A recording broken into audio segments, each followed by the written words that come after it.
안녕하십니까. 역대 최고 대표 마크초입니다. 오늘 주제는요, 당신의 마음을 쉬게 해주세요 라는 컨텐츠로 여러분들과 만날 텐데요. 제가 그 좋은 댓글 하나를 여러분들에게 읽어드리도록 하겠습니다. 안녕하세요, 마크채님. 제 사연이 영상으로 찍혔으면 좋겠습니다. 너무 답답한데 궁금하기도 해서 마크채님의 답변이 궁금합니다. 사연은요, 저는 남자친구랑 만난 지 3년이 돼가는데 남자친구가 바람을 핀 적이 있어요. 아무것도 모르고 있다가 알게 됐는데 너무 배신감과 화가 나고 속상해서 헤어지자라고 했습니다. 헤어졌는데 남자친구는 3달 동안 정말 싹싹 빌고 꾸준히 제 눈치를 봐가면서 잘하려고 하는 모습을 보여줬어요. 그래서 저는 받아줬습니다. 다행히 지금은 남자친구가 절 많이 사랑해주고 아껴주는데 시간이 오래 지났어도 불쑥불쑥 그때 일이 생각이 납니다. 혹시 지금도 나 모르게 또 속이고 있는 건 아닌지 의심하게 되니까 상대방에게 있어서 내가 신경 써야 될 부분들보다 더 많은 신경들을 쓰고 짜증도 내고 있는 것 같아요. 화가 날 때도 점점 많아지는 것 같습니다. 절제해야 되는데 그게 잘 안 되네요. 제가 용서하고 만나면서 그리고 잘해주고 있는데 평소에는 괜찮다가도 불쑥불쑥 올라오는 이 부정적인 감정을 어떻게 해소해야 할까요? 어디서부터 뭘 고쳐야 될까요? 너무 답답하고 궁금합니다. 이렇게 댓글을 달아주셨어요. 이걸 요약하자면 한 커플이 있었는데 남성분이 바람을 핀 것 같아요. 그래서 여성분은 3년 동안의 연애하는 동안 바람을 한번 용서해줬고 그 시기가 한 1년 넘게 지났는데도 아직도 그때의 일들이 떠오른다라고 말씀하시는 것 같아요. 그래서 그런 것들을 어떻게 해야지 잘 컨트롤할 수 있는지에 대해서 물어보시는 것 같은데 우선은 영상을 찍기에 앞서서 전 이렇게 말씀드리고 싶어요. 이렇게 불안하고 부정적인 감정이 드는 건 너무나 당연한 것이다. 그렇기 때문에 본인을 너무 자책할 필요는 없다 라고 저는 말씀을 드리고 싶습니다. 그러면 이 부정적인 감정과 안 좋은 생각들을 나는 과연 어떻게 컨트롤해야 될까? 이때 먼저 좀 의뢰인님, 그러니까 지금 구독자님의 관점을 좀 바꿔드리고 싶어요. 뭐냐? 사실 어떤 사람을 용서해 준다라는 것들에 대한 의미를 좀 같이 한번 생각해 보고 싶습니다.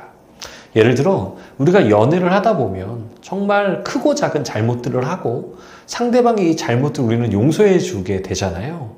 그때 사실 우리 용서라는 개념은 우리가 어떤 감정이 해소될 때까지 누군가가 사과를 해서 용서를 해주는 것이 아니라 사실 용서는 우리가 어떤 마음가짐으로 선택하는 거라고 저는 생각합니다.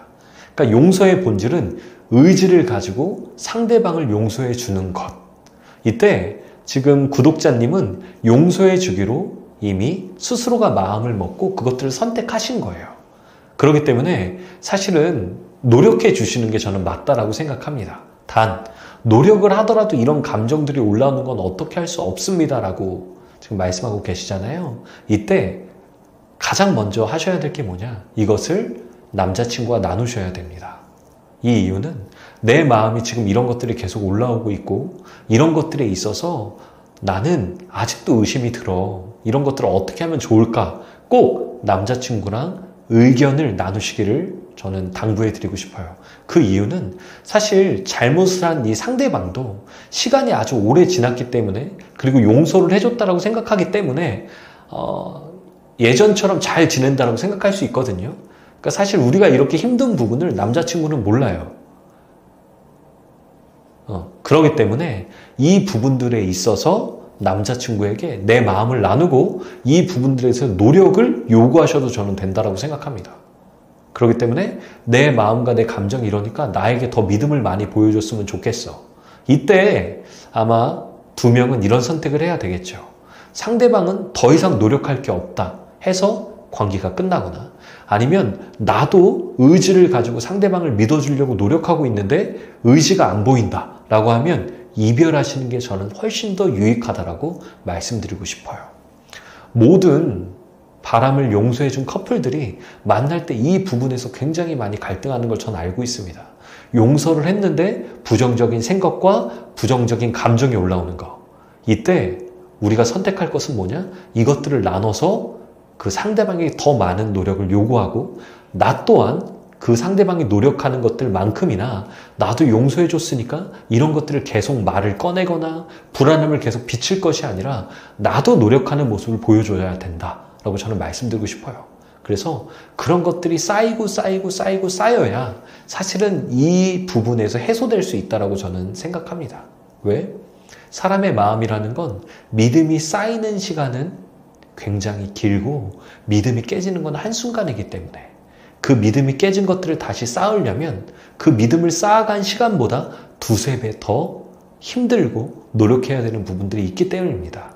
그것들에 대한 각오를 용서해주는 사람도 용서를 구하는 사람도 저는 마음 먹으셔야 된다고 생각합니다. 그러니까 다시 사귄 게 중요한 것이 아니라 이 감정과 이 부정적인 생각들을 어떻게 해소해야 될지에 대해서 두 분은 많이 고민하시고 함께 맞춰가는 시간들을 가져보는 건 어떨까요? 그래서 여기서부터 자유로워지는 건 없어요. 시간 속에서 서로에 대한 믿음을 더 쌓아나가고 이 감정을 해소하는 게 가장 지혜로운 방법이다 라고 말씀드리고 싶습니다. 이 영상이 도움이 되셨다면 좋아요와 구독 버튼 부탁드립니다. 이상 마크최였습니다.